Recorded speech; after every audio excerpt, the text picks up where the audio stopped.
Good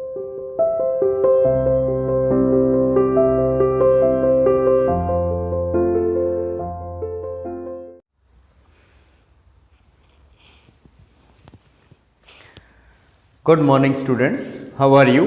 you are welcome to CR international online classes. आज का आपका जो 11th आर्ट्स के अंदर 11th आर्ट्स A1 में हिस्ट्री के अंदर आपका टॉपिक रहेगा कैनाल्स और रेलवेज। कैनाल्स और रेलवेज के विषय में जैसे जानते हैं हम नहर या नहर प्रणाली और रेलवे के बारे में खूब अपने इंडिया के अंदर इस चीज़ के बारे में आपको बहुत अच्छी जानकारी ऑलरेडी है, लेकिन फिर भी हमें इसकी शुरुआत के समय पर किस तरीके से इनका यूज़ किया गया, नहर प्रणाली का यूज किस तरीके से किया गया, उस पर हम चर्चा करेंगे। जैसे कि नहर प्रणाली में पहले क्यों इस चीज़ का यूज मतलब ज़रूरी हो गया था। जैसे इंग्लैंड एक छोटा द्वीपीय देश है, लेकिन फिर भी इसके छोटे छोटे भूखंड दूर दराज के क्षेत्रों तक थे, तो उनको बहुत समय पहले कोशिश करके लगभग 17वीं सदी के अंदर कोशिश करके कुछ टापुओं को आपस में कनेक्टेड किया गया, जोड़ा गया, नहरों का विकास किया गया, रेलवेज का विकास किया गया। और नहरों के विकास तंत्र के दौरान बड़ी मात्रा में जैसे लकड़ी के लट्ठे जो हैं वन क्षेत्र से नहर के माध्यम से एक स्थान से दूसरे स्थान पर पहुंचाना बहुत आसान हो गया था। नहरों के जरिए स्टीमर्स भी जा सकते थे एक स्थान से दूसरे स्थान पर, यात्रियों को भी ढोया जा सकता था। इसके अलावा जो कोयला ढोने के लिए सबसे ज़्यादा इसको यूज़ किया गया था। और नहरों का विकास जो है इसके अंदर बताया गया है कि जो बिग लैंड ओनर्स होते थे, जो कि बड़े ज़मींदार होते थे, जिनके पास ज़्यादा ज़मीनें होती थी, वे अपनी ज़मीन की कीमत को बढ़ाना चाहते थे, इसलिए अपने खेतों के साथ साथ नहर को वो निकलवाना चाहते थे। और उनके खेतों के पास से जैसे नहर जब निकाली गई तो उन्होंने अपनी खेतों की ज़मीन की कीमत बढ़ा दी। इसके अंदर बताया भी गया है canals were initially built to transport coal to cities. सबसे पहले जो नहरें हैं उनका नहरों का निर्माण कोयले के ट्रांसपोर्टेशन के लिए किया गया। कोयले के एक स्थान से दूसरे स्थान पर पहुंचाने के लिए, शहरों तक पहुंचाने के लिए ऐसा किया गया है। खदानों से और इसको शहरों तक पहुंचाने के लिए कोयले को ऐसा किया गया था, यानी नहरों का निर्माण किया गया। Canals were usually built by big land owners to increase the value of mines forest on their lands.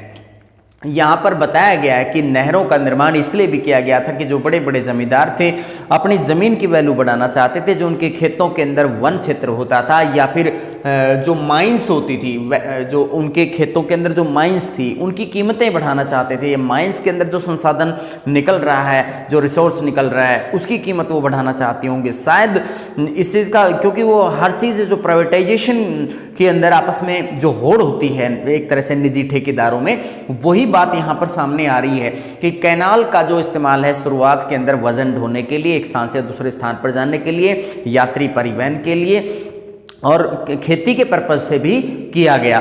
खेती के अंदर जैसे कि बड़े स्तर पर जब पानी की आपूर्ति सुनिश्चित हो जाती है तो जो खेती का उत्पादन बढ़ने लगता है। लेकिन हम जब इंग्लैंड को इस अध्ययन कर रहे हैं तो इंग्लैंड के इस क्षेत्र के अंदर खेती का जो प्रचार प्रसार था या उसका मतलब इतना ज़्यादा विकास नहीं था, क्योंकि दूसरे क्षेत्रों से ही उनकी सभी ज़रूरतें पूरा हो जाती थी। उन्हें तो सिर्फ इस चीज़ पर फोकस करना था कि इंडस्ट्रियलाइजेशन करना है, औद्योगिकरण करना है। औद्योगिकरण के अंदर नहरों का इस्तेमाल, जो फैक्ट्रियों के अंदर माल बन जाता था उस माल को सप्लाई के लिए एक स्थान से दूसरे स्थान पर ले जाने के लिए, और जो फैक्ट्रियों में जो कच्चा माल चाहिए है वो खेतों से और फैक्ट्रियों तक पहुंचाने के लिए, जो कि शहरों में स्थित होती थी, क्योंकि शहरों के अंदर ही मजदूर वर्ग आसानी से उन्हें मिल जाता था।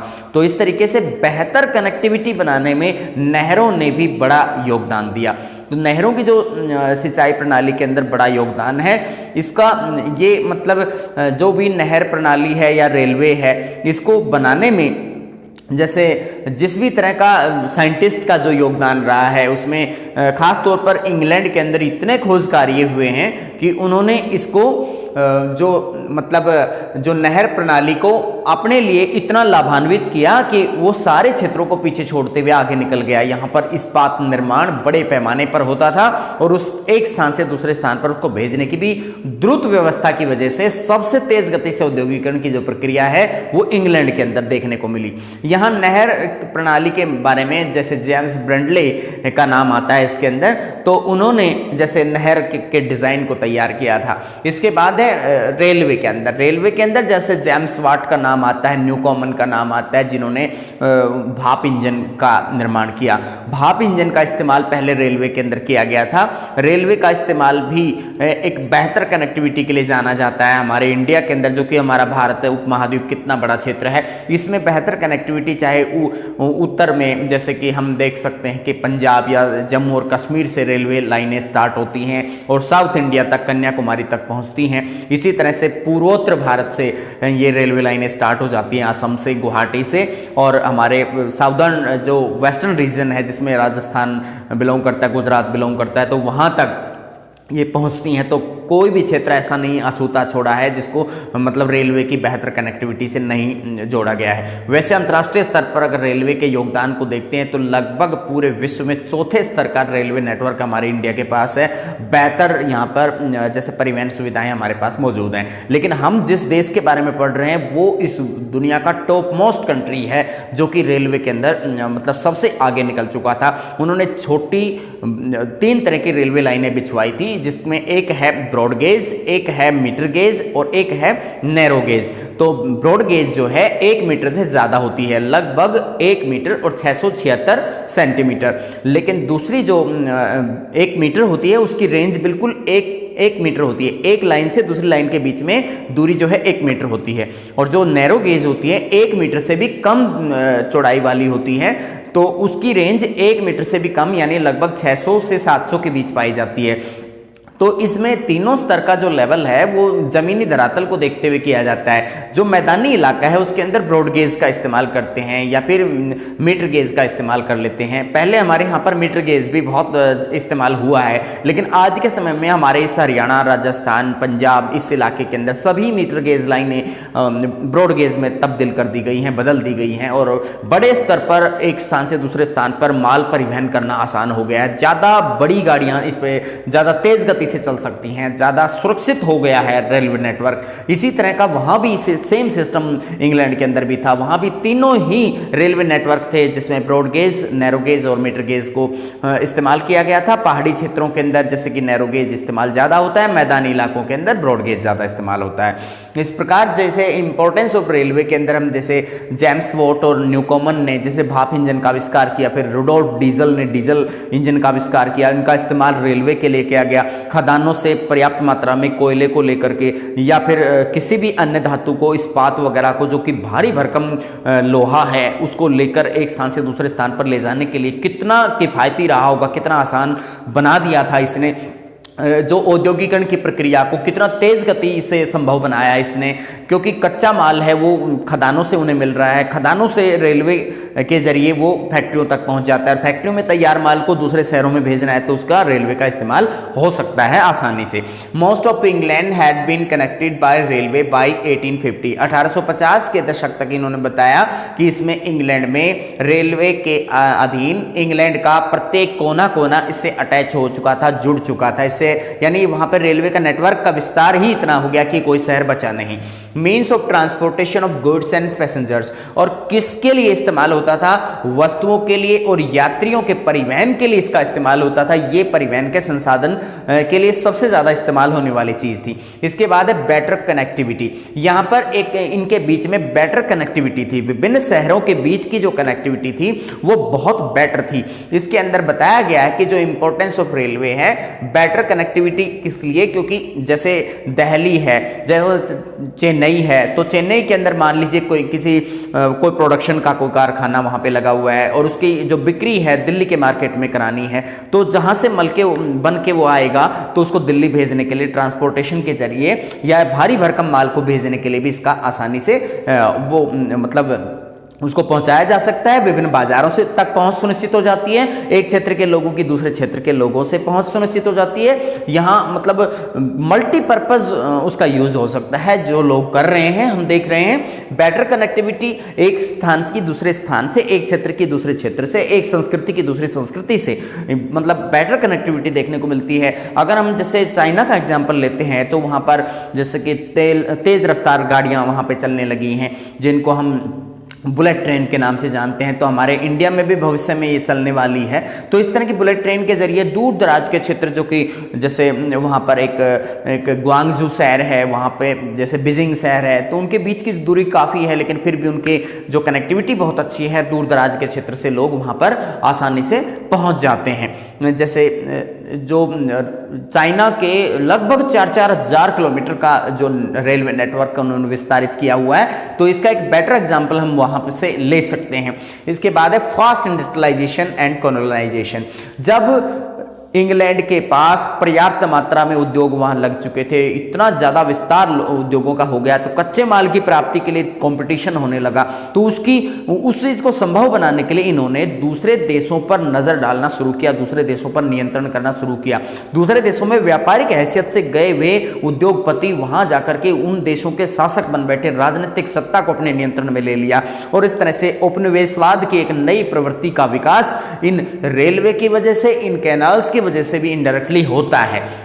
नहरों का और रेलवे का जो विस्तार है इंग्लैंड से देख करके दूसरे देशों में अपने अपने देशों के अंदर किया, और आज देख पा रहे हैं कि जो आधुनिकीकरण का जो जरिया है, उनकी दोनों महत्वपूर्ण जरिए हैं, जैसे नहर प्रणाली भी और रेलवे भी। हमारे इंडिया में नहर प्रणाली को इतना ज़्यादा नहीं माना जाता, लेकिन फिर भी हमारे हरियाणा के अंदर 3 बड़ी नहरें निकली हुई हैं, जिसमें से एक गुड़गांव लिंक नहर भी फेमस नहर है, जिनका इस्तेमाल यहाँ जैसे मोस्टली जो पर्पज़ है उसका खेती के पर्पज़ के लिए उसका इस्तेमाल हो रहा है, या फिर लोगों के लिए पीने के पानी की व्यवस्था कर रखी है। बहुत ऐसे इलाके जहां पर पीने का पानी अच्छा नहीं है, और आज जो एक महत्वाकांक्षी परियोजना हरियाणा सरकार की भी काम कर रही है, वो भी जैसे ग्रामीण स्तर पर वाटर होद तैयार किए गए हैं, लोगों को पानी, स्वच्छ पानी देने की गारंटी हरियाणा गवर्नमेंट की अब सामने आ रही है। इसमें रेलवे के नेटवर्क के अंदर भी हमारे जो उत्तर भारत है, इसके अंदर बहुत ही सघन रीजन देखने को मिलता है, और बड़ी एक्सप्रेस गाड़ियां, जिन पर तेज स्पीड की गाड़ियां भी, मालगाड़ियां भी सभी तरह की चलती हैं। इस प्रकार ये आपका टॉपिक कंप्लीट होता है। इसको हम फिर से एक बार रिवाइज करेंगे। नहर प्रणाली की शुरुआत यातायात के लिए, किस चीज़ के यातायात के लिए? कोयले के परिवहन के लिए, इसको ट्रांसपोर्ट करने के लिए, कोयले के परिवहन के लिए इसका इस्तेमाल किया गया था। शुरुआत के अंदर बड़े जमींदारों के द्वारा अपनी खदानों की कीमतें और अपनी जमीन पर उगे हुए वनों की कीमतों को बढ़ाने के लिए किया गया था। पहला स्टीम जो लोकोमोटिव बनाया गया, भाप का इंजन जो बनाया गया था, उसका नाम था स्टीफेंस रॉकेट। ये स्टीफेंस के द्वारा इसको बनाया गया था, इसीलिए इसका नाम है स्टीफेंस रॉकेट, और ये 1814 में बनाया गया। याद रखें, 1814 में स्टीफेंस रॉकेट नाम का एक भाप इंजन बनाया गया था, जो कि सबसे पहला इंजन उसमें बनाया गया था, और इसका इस्तेमाल इन नहर परिवहन के अंदर भी किया गया था। रेलवे नेटवर्क के अंदर भी इस तरह के भाप इंजन इस्तेमाल हो सकते थे। रुडोल्फ डीजल और निकोलस आटो, ये बाद में डीजल इंजन का आविष्कार करने वाले व्यक्ति थे, या वे साइंटिस्ट थे, हम कह सकते हैं। इस तरह के व्यक्तियों ने बहुत बड़ी क्रांति को जन्म दिया है। जैसे राइट ब्रदर्स ने हवाई जहाज का आविष्कार किया है। इसमें वहाँ उस समय तक इंग्लैंड के अंदर 1850 तक सभी मतलब प्रत्येक कोना रेलवे नेटवर्क के जरिए जुड़ चुका था। इसमें बताया गया है कि परिवहन की विभिन्न वस्तुएं और यात्रियों का जो परिवहन है वो इस रेलवे के द्वारा संभव हो पाया। इससे बेटर कनेक्टिविटी अवेलेबल हुई, और इंडस्ट्रियलाइजेशन और उपनिवेशवाद की जो प्रवृत्ति है वो सामने आई, या नया आधुनिकीकरण और बाजारवाद की जो संस्कृति का डेवलपमेंट इस समय देखने को मिला। धन्यवाद।